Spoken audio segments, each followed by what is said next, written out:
sa inyo pong lahat. Makikita natin na bahagi na ng ating pagdiriwang ng Pasko, ng muling pagkabuhay ng ating Panginoon, ay yung pagdiriwang natin ng salubong. Bagkus kung ating pong titignan sa liturhiya, 3 misa ang mayroon sa pagdiriwang ng Pasko ng muling pagkabuhay ng ating Panginoon.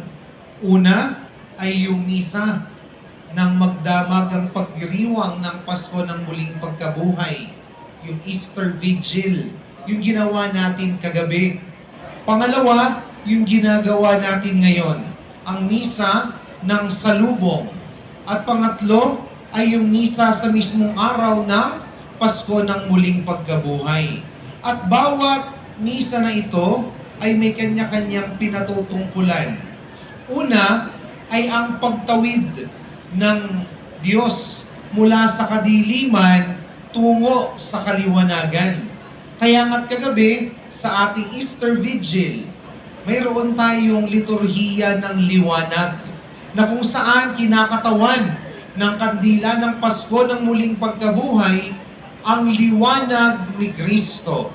At bilang liwanag, ito yung tumatanglaw sa atin at umaakay sa atin patungo sa landas din ng kaliwanagan.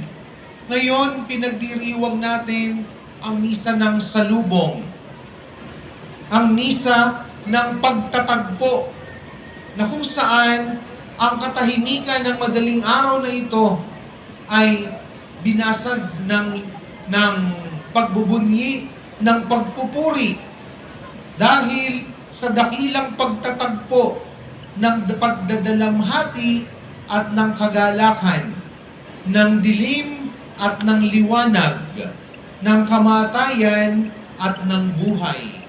Dahil sa pamamagitan ng liturhiya ng salubong, pinapakita sa atin si Maria na matapos ng masaksihan yung dinanas ng kanyang minamahal na anak, si Maria buong pagtitiwalang kinimkim sa kaniyang puso ang mga sinabi ng ating Panginoon na kailangan kong mamatay at makalipas ang 3 araw ako'y muling mabubuhay.